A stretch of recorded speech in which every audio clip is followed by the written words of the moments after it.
Good morning everyone, কেমন আছো সবাই? ভালো আছো? আমিও ভালো আছি। Welcome to blog. তো সকালবেলা থেকে সমস্ত কাজবাজ কমপ্লিট, সমস্ত কিছু কমপ্লিট। তখন রেডি হয়ে এসেছি ডেলিকার মতন। তখন ঘুরতে স্কুলে যাবো। আজকেও রাত্রি চলবে, হালকা খাওয়া দাওয়া করবো, দেন হচ্ছে চলো চলো এখন বাবিনকে গিয়ে নিয়ে আসি স্কুল থেকে। এদিক দিয়ে এসো, এদিক দিয়ে এসো। ওদিক দিয়ে চলে গেছে, টুপিটা ফেসে যাবে, তুমিও ফেসে যাবে। ও বাবা, হঠাৎ দেখো এই যে গরম পড়লো, এইটা আবার ম্যান্ডেটরি আসবেই। এসে আগে বারান্দার ফ্যানটা চালাবে, দেন হচ্ছে একদম গড়াগড়ি দিয়ে শুয়ে পড়বে। তো চলো আমি চেঞ্জ করে একটু খাই, খেয়ে নিই, আবার রেডি হই, তারপরে আসছি।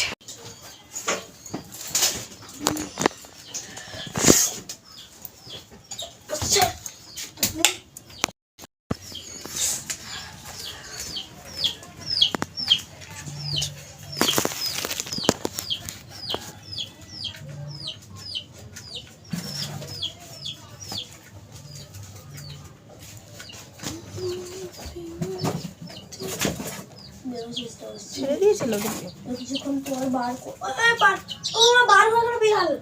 ও একা একাই বেরিয়ে যায়।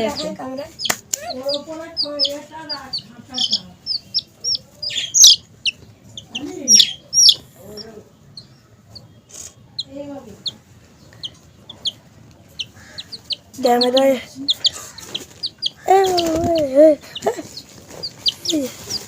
দুষ্টামি করছে। এর নাম হিমাবাড়ি। কি হিমাবাড়ি?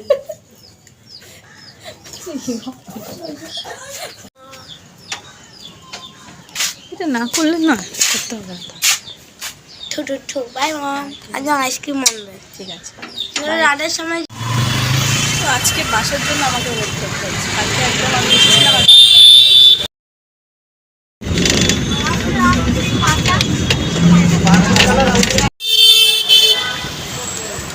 তো রোজকার মতন আজকেও চলে এসেছি আমি নিউ মার্কেটে। তো ফার্স্ট কাজটা হচ্ছে আমার এখানে, তারপর এখান থেকে হচ্ছে সিটি সেন্টার থেকে আজকে আমার সেকেন্ড স্লট হচ্ছে কেষ্টপুর।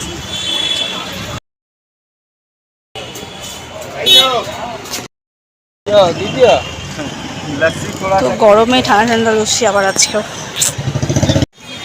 তো কাজের শেষে বড়ের সাথে দেখা হওয়ার একটা বেনিফিট। স্যার এখন বললো চলো গরমে আরেকবার ডিউটি যাবার আগে ঠান্ডা ঠান্ডা লস্যি খেতে। তো লস্যি খাওয়া হয়ে গেলো, চলো আমি এখান থেকে বলবো। স্যার এখন পেমেন্ট করছে।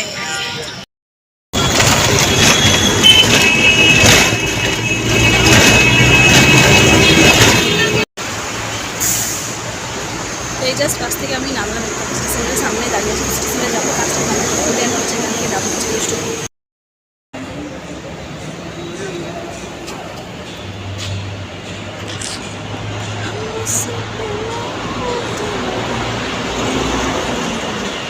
তো সিটি সেন্টারে আমার কাজ কমপ্লিট হয়ে গেছে। তো এখানে এখন বাসের জন্য আমি ওয়েট করছি। এখান থেকে বাস থেকে যাবো হচ্ছে কেষ্টপুর।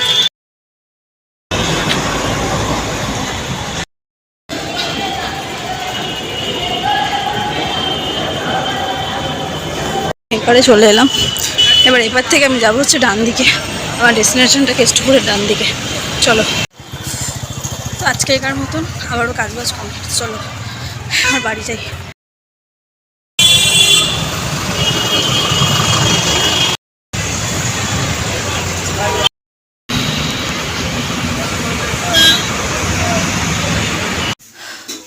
এই বাড়িতে এলাম, গরমে ঘামে, পুরো ঘামে একাকার আমি।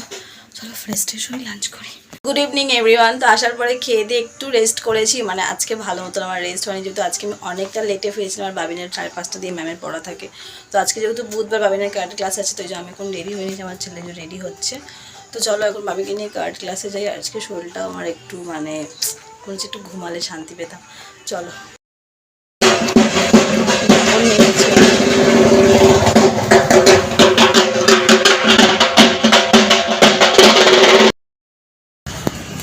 আমাকে জলের বোতলটা একটু দেবে তো, জল খাবো। চলো, তো এখন 1 ঘন্টা 45 মিনিট মতন বসে থাকো। চলো, হয়ে গেছে? জল খাবে? তো এই জাস্ট বাবিনের ছুটি হলো, আমি এখন বেরোলাম, বেরিয়ে এখন হাঁটতে হাঁটতে বাড়ি চলো। তো এই জাস্ট বাড়ি ফিরলাম, আর বাবিনের একটু ঠান্ডা লেগেছে, সর্দি হয়েছে, আইসক্রিম আবার বায়না ধরেছে, আমি দিইনি, বাট সে শুনবে না। আইসক্রিম না, ঠিক আছে চলো বিরিয়ানি নেবো। আর আমি তো বিরিয়ানির দোকানে গিয়ে বিরিয়ানি কিনতে টোটালি পুরো সফট, কি বলবো, মানে আমি স্পিচলেস টোটালি। আমাদের এখানে হাজিতে হচ্ছে 1 প্লেট হচ্ছে 100, এবার আমিও সেম ওটাই জানি। এবার আমি ফোনপেতে যখন 100 মারতে যাচ্ছি, বলছে ম্যাডাম 100 না 120। আমি কি হলো, একবারে 20 টাকা? বলছে হ্যাঁ গ্যাসের দাম এত বেড়েছে, তো জিনিসের দামটা তো বাড়বেই, গ্যাসের দাম কমলে তখন কমাবো। তখন আমার বাড়ির বলছে তাহলে যখন গ্যাসের দাম কমবে তার একবারে 50 টাকা কমিয়ে দেবেন আঙ্কেল। বলছে হ্যাঁ বাবু তোমার জন্য ফ্রি করে দেবো। মানে সেটাই, মানে একটা সমস্যার জন্য মানুষের আমাদের কত সমস্যা রাখো। ইভেন সেদিন যখন আমি চিকেন পকোড়া এনেছিলাম গুড্ডু বিরিয়ানি থেকে, তারা যখন নিয়েছিল উনি ওটা আনতেন বলতেন 20 করে নেয়, 1 বাই 10 টাকা বেড়ে গেছে, 30 রুপিস নিয়েছিল। তো আজকে সেম বিরিয়ানিতে তো তাই, এই যে বিরিয়ানির প্যাকেট, চলো ওটা এখন আমি খুলে সার্ভ করে দেবো। কদিন ধরেই বলছো, আর আমরা এখন সময় হচ্ছে আমাদের বাড়িতে বানাতে পারছি না। তো চলো ওকে বিরিয়ানিটা খেতে দেবো, তেমনি আমি রুটি করবো। তো চলো আজকেকার ব্লগটা আমি এখানেই শেষ করি। যদি ভালো লেগে থাকে তো লাইক করবেন, সবাই সাবস্ক্রাইব করো। সবাই সুস্থ ভালো থাকবে, আবার দেখো নতুন ব্লগ নিয়ে কালকে। চলো বাই।